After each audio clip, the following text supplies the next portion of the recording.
सच्चिदानन्दरूपम् लसत्कुण्डलं गोकुले ध्रजमानम्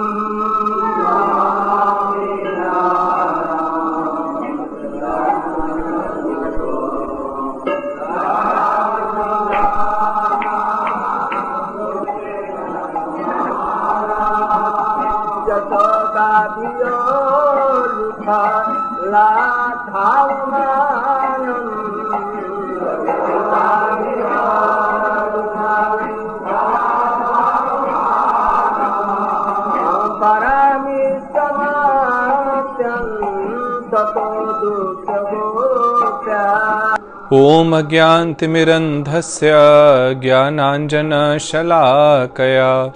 चक्षुरुन्मिलितं येन तस्मै श्रीगुरवे नमः। जय श्री कृष्ण चैतन्य प्रभु नित्यानंद श्री अद्वैत गदाधर शिवासादि गौर भक्त वृंदा। Hare Krishna Krishna Krishna Hare Hare, Hare Ram Ram Ram Hare Hare. Hare Krishna. Bhagavad Gita chapter 1 verse number 41। संकरः नरकाय एव कुलघनानां कुलस्य च पतन्ति पितरः हि येषां लुप्तपिण्डोदक क्रियाः। The generation of such impure progeny certainly takes both the destroyers of the dynasty and the dynasty itself to hell. Indeed, their forefathers, being bereft of oblations of sanctified food and water, must also suffer the same fate. So Arjun is explaining the chain of events that would happen because of this war, leading to immense destruction, not only right now, but an impact that will be felt for generations to come, and not only for those on this earth, for those generations, but also for the forefathers in the Pitrilok. So he had explained that because of the war, when the dynasty will be destroyed and there will be no one to protect the religious values and to teach the religious values, the women of the dynasty will become degraded, and as a result the progeny that will be produced will be unwanted. What does that mean? What does unwanted progeny mean? It means children who do not understand what the religious values are, what are the family traditions, what is the purpose of life, how to maintain the sanctity of religious and family traditions.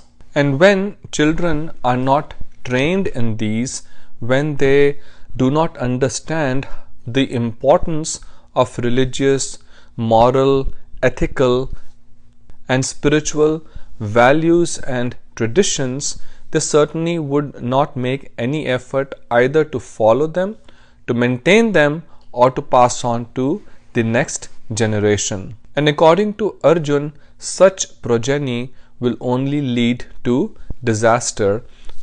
And what type of disaster? He specifically says that they will be going to hell. So according to our scriptures, when one engages in sinful activities, then after death one goes to hellish planets.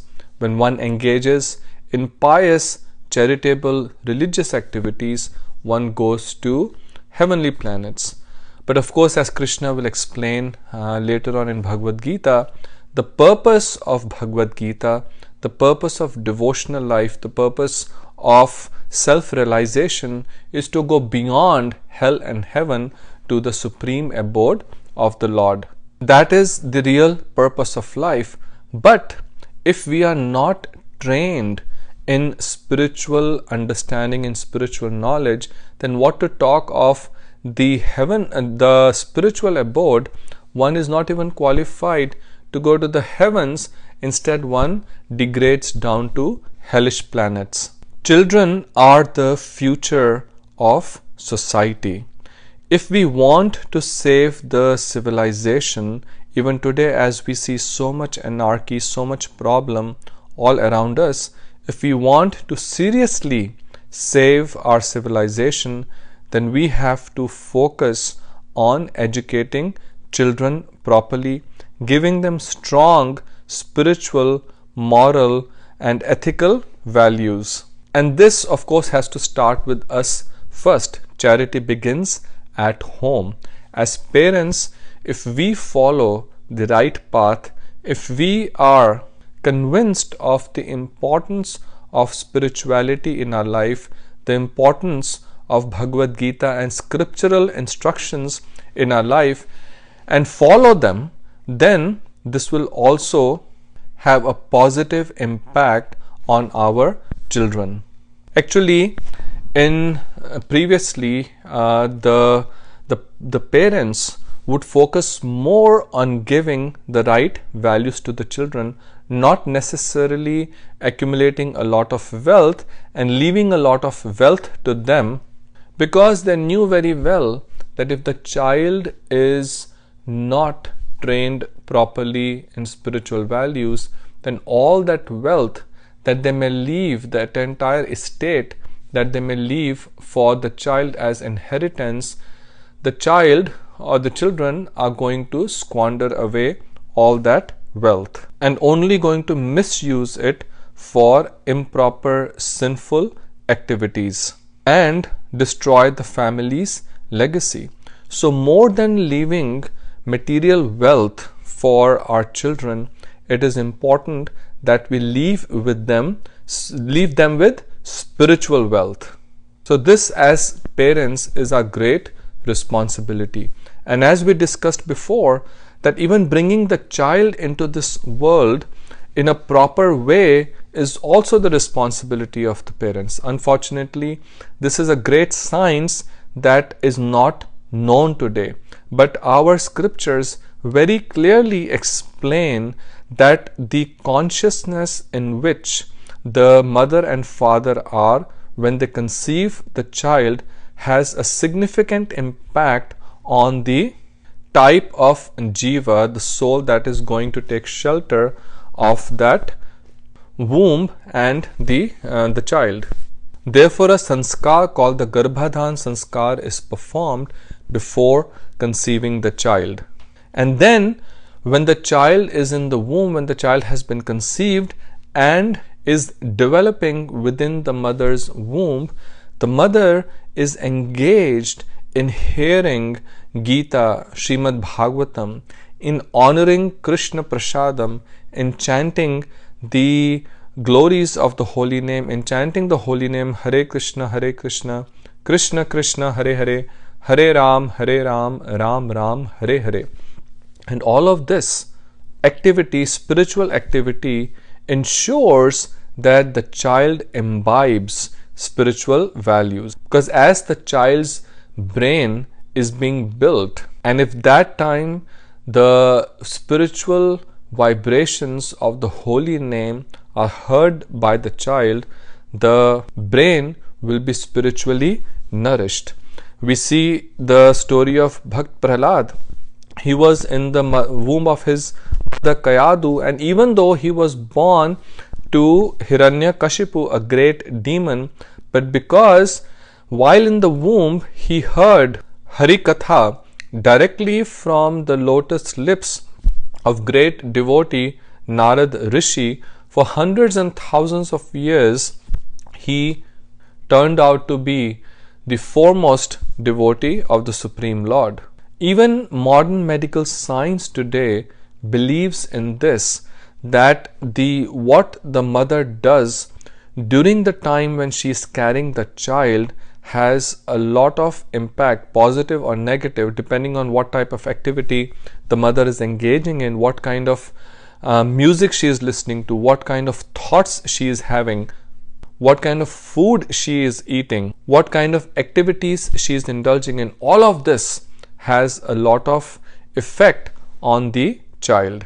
So we should take this very seriously and share this with others, so that collectively we can help improve the society. So Arjun is saying here that not only the such progeny goes to hell, but even the forefathers suffer the same fate. Why? Because they are bereft of oblations of sanctified food and water. So this is the Shraddh ceremony, and this was just recently that time during which Shraddh is performed.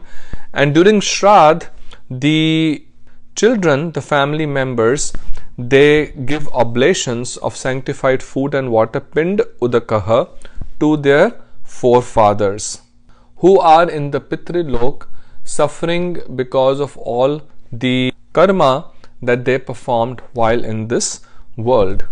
So according to Karam Kanda, according to the ritualistic practices, performing Shraddh gives some relief from the misery to the forefathers. Now this is not applicable in the case of devotees. When one is following the devotional path, then he does not have to offer any Shraddh. Why? As Prahlad Maharaj says, that even if one is the lowest, at the lowest level of being a Vaishnav, called Kanisht Adhikari, even one is at the lowest level, then 7 generations of such a devotee are liberated. Liberation means that they are on the path of freedom from the cycle of birth and death. They either go to the spiritual world or they are born in a situation where they advance spiritually. So for such forefathers, one does not have to perform Shraddh. Shraddh is performed when one is suffering in the Pitrilok. But the forefathers of a devotee do not go to Pitrilok. Therefore, when we take to the devotional path, when we follow the instructions given by the Lord in Bhagavad Gita, then not only we help ourselves, we actually help 7 generations, at least 7 generations. If one becomes a middle level of a devotee called Madhyam Adhikari, then 14 generations are delivered.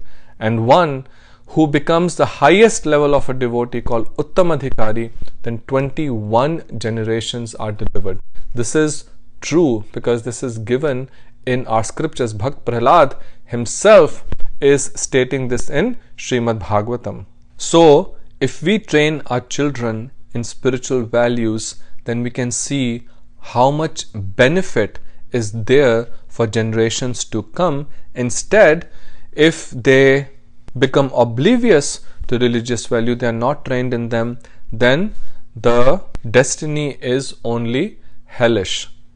Then further Arjun says in verse number 42, Doshahi etehe kulagnanam varna sankara karakahi utsadyante jati dharma kul dharmascha shashvataha.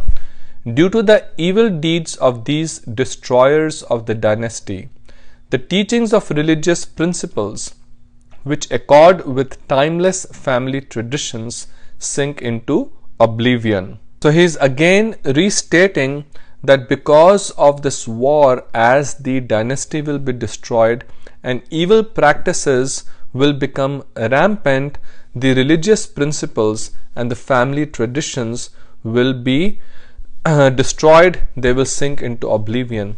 And we see that with every war, so many invaders invaded India and tried to destroy the Vedic culture. And that was the greater damage.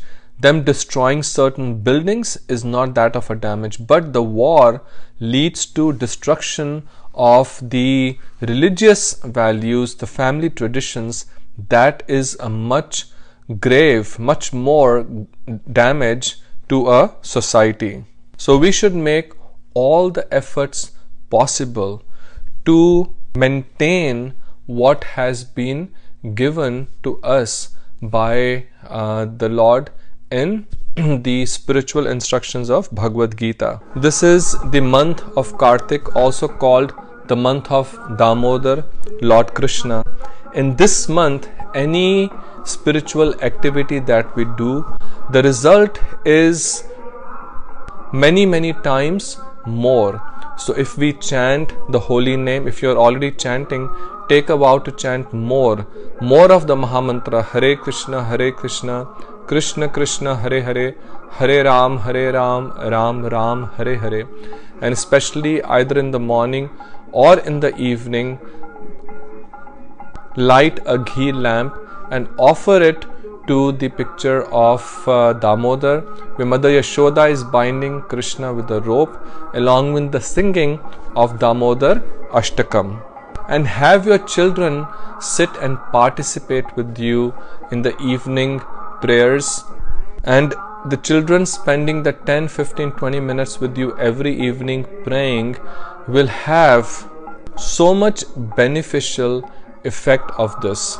So let's, during this month of Kartik, make an effort to get more involved, not only ourselves but also our children, our entire family, in spiritual activities. Hare Krishna, Radhe Radhe. Have a very blessed day. प्रेम का स्वाम सता प्रीति